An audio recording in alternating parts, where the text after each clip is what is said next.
We've all had those dreams before. You know, the ones where you find yourself trapped, lost and alone in some strange place, or plummeting into the abyss, never quite sure when you're going to hit rock bottom. Well, indie developers, No Breaks Games are here to help cushion that fall a little, without the need for expensive therapy, that is, in its new game Human Fall Flat. A third-person puzzler that blends the escape room mental conundrums of Portal with the haphazard physics of gang beasts, all set in this cute, low-poly, dreamlike world. But even though this colourful physics playground may be a safe place to explore your anxieties, it's not without its own dangers. And as such, we forego hurling our own easily bruised human forms into this adventure, and instead take on the mantle of Bob, that ever so squishy and adorable hero of the game. This diminutive marshmallow man may not be much to look at, but his gelatinous body can take pretty much any punishment you can throw at it. And it turns out not having a skeleton can be a distinct advantage at times, as you don't have any bones to break. Made up of just 8 levels, at first glance Human Fall Flat appears to be a relatively short and simple game, following the tried and trusted formula of enter room, find exit door, open exit door, leave, rinse, repeat. But once Bob grasps the basics of picking up boxes and climbing ledges in the first few stages, you are then let loose on 4 large puzzle-filled islands, each with their own distinct theme, whether it's the wrecking balls of demolition or the high-swinging towers of castle, the frustration-drenched waterways of, well, water, or that electrician's nightmare that is power plant. This game has a vast array of puzzles to conquer and plenty of secrets and shortcuts to find. Now, don't get me wrong, this isn't some huge sandbox world with 60 hours plus of gameplay or anything like that. All the levels are tightly designed and fairly linear. You can clearly see where you're meant to go, and it will probably only take you 4 to 5 hours to complete the first time around. Depending, of course, on how quickly you can get your head around the puzzles and how well you can control Bob's slightly drunken swaying.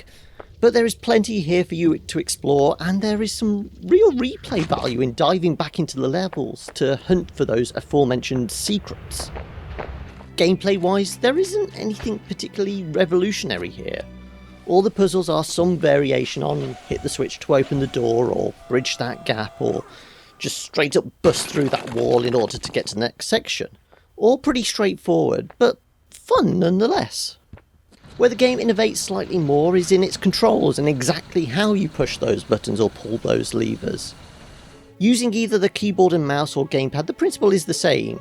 Push both mouse buttons or triggers to put your arms out, then look up to raise them, or down to bend over.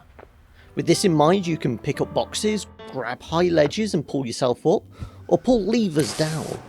All of which feels a lot more tactile and interactive than the usual press E to activate that you find in these kind of puzzle games.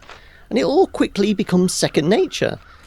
That is, until the game decides to ramp things up even more by putting you in control of vehicles and you start having to pull multiple wheels and levers and whatever else in order to head in the right direction.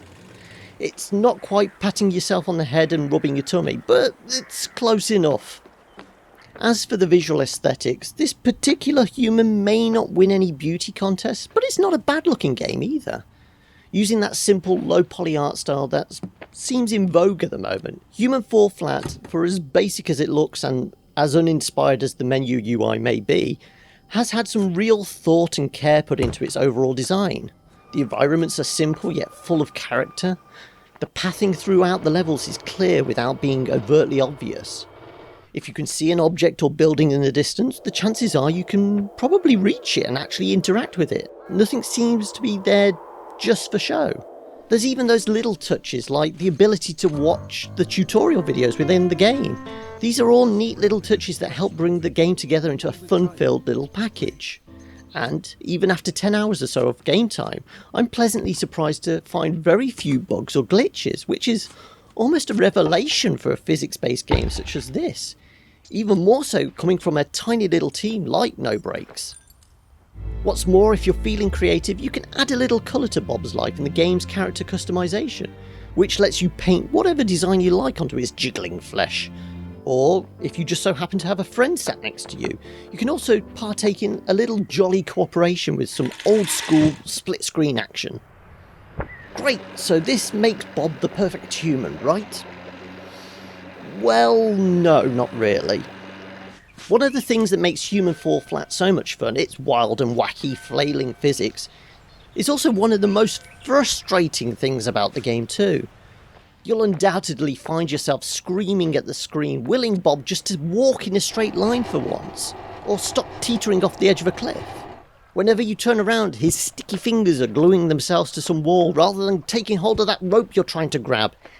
It's frustrating. But Bob is not the only culprit when it comes to the slightly shonky physics. I may have said there's only a few bugs in the game, but it's not without them completely. I witnessed a fairly spectacular glitch with the speedboat that's on the water level. For some reason it decided to turn into a triple backflipping gymnast as soon as it touched the wet stuff. And the fact is it didn't do this just once, it managed to do it twice in a row. And the less that's said about the damn rafts halfway through the level, and the damn mooring chains, no more. Whilst the visual and gameplay aspects of Human Fall Flat are hard to fault, the audio side of things felt a little lacking. There's a little bit of atmospheric ambient sound in there, broken up by the occasional grunt from Bob or smashing window. But there's very little music, which is a little disappointing, as I would have loved to have had that extra layer in there to help carry the tone of each of the levels, or reflect the fun nature of the game. Another minor flaw is the game obviously does have a local co-op mode, but the developers could have done a much better job of telling players how to activate it. There's nothing in the menus, and getting player 2 to hit the start button as you think might work does nothing. Instead, bizarrely, you both have to be hitting grab buttons at the same time in order to pull the second player in, which, let's face it, is not that intuitive. What's more, the menus themselves, which I thought were just placeholder ones when I played the alpha back in November, are still there, and are just about as generic and bland as you can possibly get, which is a real shame as they kind of detract from the polish and presentation of the rest of the game. But I suppose, all in all, these are just very, very minor niggles in what is overall a fantastic little game. So, if you feel the need to fling albino jelly babies at physics-based puzzles, Human Fall Flat has got you covered and flicks the switch on a squishy yet resilient 6 out of 8 bits.